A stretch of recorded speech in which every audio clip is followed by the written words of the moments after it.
Good day mga ka-rigs. Nagbabalik na naman ang Buhay Rigging. Dito na mga ka-rigs, pinalad na naman kami sa project namin. Ito yung tawag ito na binigay talaga sa client na yung 6 hours namin kailangan makomment. Yun din ang namin pinapromise sa kliyente ng mga ka-rigs na biyayaan kami ng project and di na pinabid sa iba. Choice talaga ng client. Inaward sa amin. Ito mga ka-rigs, natras na yung D20. Pero may sa sit-up mga ka-rigs, inuna yung D40 na container. Tapos itong D20 kasi yun ang floor plan namin sa execution. Tapos itong D20 mga ka-rigs, yung itong pinakauna naming liftingin. Bubuhatin namin mga ka-rigs. Bago buhatin mga ka-rigs, tatanggalin muna namin yung cover sa taas. Medyo comment lang kayo mga ka-rigs kung ano mga safe or unsafe na ginagawa namin para maano namin. Ngayon mga ka-rigs, sa team kong dalawa, binanata ni Sir Choi na nakasisa Sir Da doon sa gilid. Tanggalin na yung mga cover mga ka-rigs. Pero yung cover mga ka-rigs ay ano pa rin yan. Nakatali, kailangan tanggalin. Yung iba ng mga ka-rigs, nag-assist lang, iba sa taas. Ang gamit na yung sling mga ka-rigs ay 6 meters yan, dinubli namin. Ang dapat na dinubli, 6 tons ang capacity bawat isa.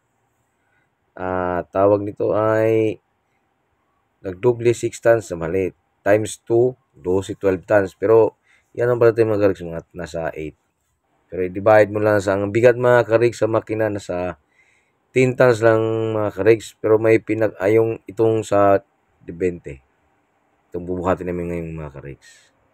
20 lang yan mga ka-rigs. 20 na container mga ka-rigs. Itong backup namin mga ka-rigs. Kinuha rin ng namin ng general namin, yung shampoo na namin. Sa kanila naman yung araw ilagan. Ito mga ka-rigs, binubuhat na mga ka-rigs. Ang radius niya mga ka-rigs, manggaling doon sa yung sintro, gitna dyan, nasa 9 meters.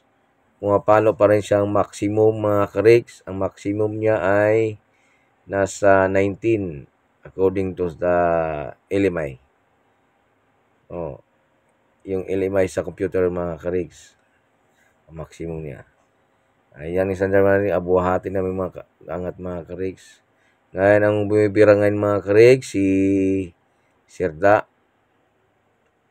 Nasa angat yan mga ka-rigs, pinabuha ko lang para yung habang binubuo pa yan mga ka-rigs, lalo siyang lumalakas yung capacity, yung maximum niya.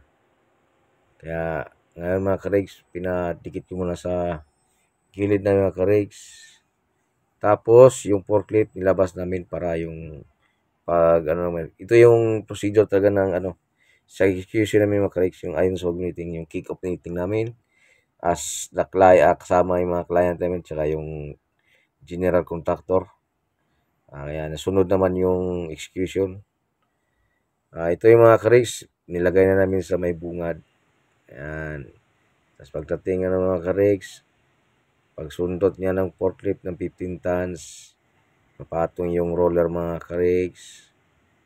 So, ngayon mga ka-rigs, sinicheck ng mga namin mga ka-rigs. Ganyan po talaga mga ka-rigs ang trabaho namin dito sa atin mga ka-rigs sa Pilipinas na nakatulong pa rin sa ating mga kababayan kahit pa paano. Ito mga ka-rigs, yung mga recruit namin, sahod nila nasa over minimum naman, maganda pa rin labanan. Sobra-sobra minimum, may mga allowance siya mga ka-rigs. Sobra over minimum nilang sahod mga ka-rigs kasi ito yung trabaho namin mga ka-rigs. Yung tools pa lang mga ka-rigs, bigat na sa katagalan. Kaya ang ganun ang ginagawa namin, tuloy lang, dandahan lang. Kasi sa bigayan ng presyo, talagang ito na mga ka-rigs ang pangalawa. Bali, 3 unit ang ganito mga ka-rigs ang titirahin namin.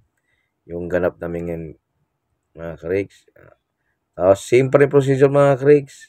Itong roller mga ka-rigs ay ratchet type, ginagamit din kaya easy na lang yung ano, kahit ito mga ka-rigs na bigat ito mga ka-rigs, yung pangalawang makina ay umaabot ng 13.5 ayon sa computer sa crane.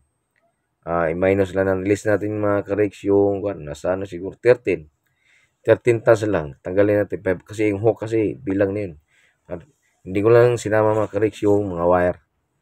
Kaya 15 tons na lang yung ano. Okay. So ngayon, nilapag na nila mga ka-rigs yung roller, then tutuloy na nila mga ka-rigs. Ganyan lang mga ka-rigs sa buhay rigging. So, mga ka-rigs, so mga bida namin mga ka-rigs, ang galing mag-jack. Kaya 10 tons ginamit mga ka-rigs, kalahati, kayang-kaya. So, pasok na mga ka-rigs. Ingat, ingat, ingat.